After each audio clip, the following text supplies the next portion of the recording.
Welcome back. Constitution Day is an American federal observance that recognizes the adoption of the United States Constitution. It takes place on September 17th. The right to vote is, of course, part of our constitutional rights as citizens of the United States, and in observance of both Constitution Day and an upcoming general election taking place on November 2nd, the League of Women Voters NYC are raising voter awareness. Patricia Manning, board director at LWVNYC, joins us to share more. Welcome, Pat. Thank you so much for joining us today. Thank you very much for inviting us on. Of course. Always happy to have the League on BronxNet. So we are celebrating Constitution Day on September 17th this week. Please tell us about the importance of celebrating this day and how the League is raising awareness. Certainly. On this day in 1787, the United States Constitution became our country's official law of the land. The Constitution, it explains our nation's guiding principles, describes the rights guaranteed to all U.S. citizens, and is the foundation for our laws and what the Supreme Court uses as its base for their decisions. It's called a living document because it can be changed through amendments voted on by our elected representatives. The League of Women Voters of New York City encourages everyone to read this important document. The first three words, we, the people, affirms that our government is founded upon our input and opinions, and our vote matters. On Constitution Day, September 17th, the League of Women Voters will be handing out thousands of copies of the U.S. Constitution. I have it right here, along with information on the ballot propositions and other important information. And of course, we will have voter registration forms available. The material will also offer links on our website to read the Constitution in various languages. We will have volunteers on the streets and surrounding neighborhoods of 6 libraries that are hosting the League as base station. And that will be in 6 assembly districts that have low voter turnout. And it will be in Brooklyn in Assembly District 54 at Washington Irving's Library, in the Bronx at Assembly District 78 at the Bronx Library Center, and in the Bronx Assembly District 86 at the Tremont Library. Also in Manhattan, Assembly District 68 at the Aguilar Library, Queens, Assembly District 35, Queens Langston Hughes Library, and Queens Assembly District 39 at the Jackson Heights Library. We also want to highlight that this year in New York State, voters will get a chance to vote on 2 proposed amendments to the New York State Constitution that have to do with voting in New York State. Thank you for that, Pat. Yes, it's wonderful to bring that up. You know, we do have 2 ballot proposals that we have to turn our ballots to see. So make sure that we read those questions and vote on those as well. And also catch the League at the different locations that Pat just mentioned. They'll be handing out those constitutions and talking about voting, which is very important this upcoming general election. So Pat, we the people, it's super important to highlight that. What are some ways that we the people can celebrate Constitution Day this week as voters? Certainly. Some great ways to celebrate Constitution Day are, you can register to vote to make sure your voice will be heard. Tell 3 friends to register to vote. Apply to be a poll worker for the next election. Make your voting plan for November. We've got a lot to vote on. Apply to be a poll worker. We have a lot to vote on in November. It includes the mayor, the borough presidents, city council, and 5 ballot proposals. So it's a very important election coming about. Absolutely. And speaking of registering to vote, we do have some citywide general election dates and deadlines to keep in mind. Can you help us walk through these important dates, Pat? Very important dates. All of the deadlines can be found at the Board of Elections website, or you can visit the League's great resource that's called Vote 411. And believe me, you will find a lot of information there. The deadline to register to vote is October 8th. You can register to vote online if you have a driver's license. You can go to the DMV website. Otherwise, you need to send in a paper application, which you can download from Vote 411 or get from the Board of Elections. If you are changing your address, you have a few more days, but you will need to fill out the same form and get it to the Board of Elections by October 13th. If you want to vote by absentee ballot this year, you need to send in the application to the Board of Elections by October 18th. Or if you apply for an absentee ballot in person, you'll have to get it. You have until November 1st. Lots of dates, you can find them all, like I said, if Vote 411. Early voting starts October 23rd and it ends October 31st. November 2nd is the last day to postmark ballot or deliver in person to a poll site or to BOE, Board of Elections. Wonderful. Thank you, Pat, for that information and all those dates. Again, you can visit vote411.org to see that full list of dates. And you can also follow the league online to stay in touch with those dates as well.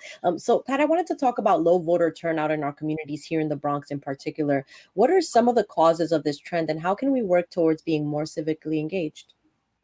Yeah, the League of Women Voters is always working for rights of New Yorkers to be able to vote. One of the biggest challenges we heard was a difficulty in taking the time to vote on election day. So we lobby hard for early voting, and now New Yorkers have a lot more days to vote. And we fought for and we got longer hours at the polling stations. We hear people say that they don't feel their vote counts.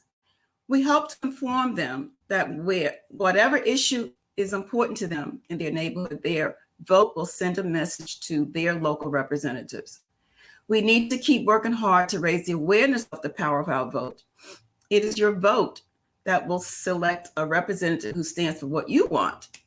You can become more civically engaged by joining organizations that advocates for issues you care about. Reach out to your city council member. Let them know your concerns. Attend local community board meetings, and those are very good meetings to be in attendance at, because you learn not just about your community, but you learn things about citywide, basically. So, and you can also join the police department citizens police committee, just attend these public hearings. Those are very good for keeping up with citywide issues. Absolutely. It's very important to be engaged and have a seat at the table, especially if you're coming from this community and you're concerned about certain things happening, including, potholes, or if you see mess in your corner, a lot of littering. Those are things that should be brought up at these meetings and brought up to our representatives. And this is why we vote. This is why it's done democratically. So thank you for bringing that up, Pat. So for decades, the League has also fought to protect every American's right to vote against voter suppression. Can you share what voter suppression may look like in our communities today and how the League continues to fight against it? Oh, yes. The League is in courthouses across the country fighting against voter suppression. Because voting laws are created by each individual state, there are 50 sets of laws. But the U.S. Constitution has amendments to tell each state that they cannot discriminate on the basis of race, color, sex, gender, or voters now 18 years and older. If a voting law makes it harder for a citizen to vote, that could be considered voter suppression and would be in violation of the U.S. Constitution. For example, requiring a voter ID that is really hard to obtain or expensive is a form of suppression. Eliminating voter locations in areas where transportation is a problem, thereby making it harder for people to get to the polls is voter suppression. Or not providing adequate hours or staffing is suppression. And the League is always monitoring that in New York City, for sure. If you would like to apply to be a poll worker, and for the young people, you only need to be at least 17 years old. And these actions would be a tremendous help to your fellow citizens, especially if you speak multiple languages. There's always a need for translators. And you should note, please note that the League of Women Voters supports the For the People Act that would expand voting rights by enacting automatic voter registration for all Americans, expand early and mail-in voting, and same-day and online registration. It would make Election Day a federal holiday and increase voting access for disabled Americans and those stationed overseas. and the John Lewis Voting Rights Advancement Act would restore and strengthen aspects of the Bipartisan Voting Rights Act of 1965, enabling Americans to protect themselves from discriminatory voting laws that target age, race, ethnicity, and other factors. Pat, we would love to welcome you back to talk about these two acts, the For the People Act and the John Lewis Act, just so that we can inform our viewers on, on how to support these acts and also learn about these obstacles that voters face on the regular when trying to vote and use their constitutional right to vote, right? We're talking about Constitution Day still. So before we go, Pat, can you leave our viewers with a message about the importance of their vote and their voice this coming election, and also share how we can stay connected with the League? Certainly. So elections can be won and lost by just a few votes. We know that. Know that your vote really does count, and you will its impact in this November 2nd election. Local elections matter as the issues affect the quality of our lives here in New York City. Their housing, health justice, environmental justice, and infrastructure are just things that our elected officials can work on. Vote for the person who represents you and cares about your neighborhood. The League of Women Voters of New York City likes to say, vote louder, which you can do by making sure your friends and family are registered to vote and cast their vote. Vote louder. I know it's September now, but down the line, it'll be November 2nd, and it'll be time for us all to head to those poll sites. So thank you, Pat, for your time today. Thank you to the League for all the work you're doing. We'll see you out here on Constitution Day. Thank you very much. Thank you. We hope to get the word out even more. Thank you. Absolutely. Yes. So you can stay in touch with the League by following them on social media at LWVNYC and also visiting their website at lwb.org. We'll be right back here on Open BXRX Tuesday. Stay tuned.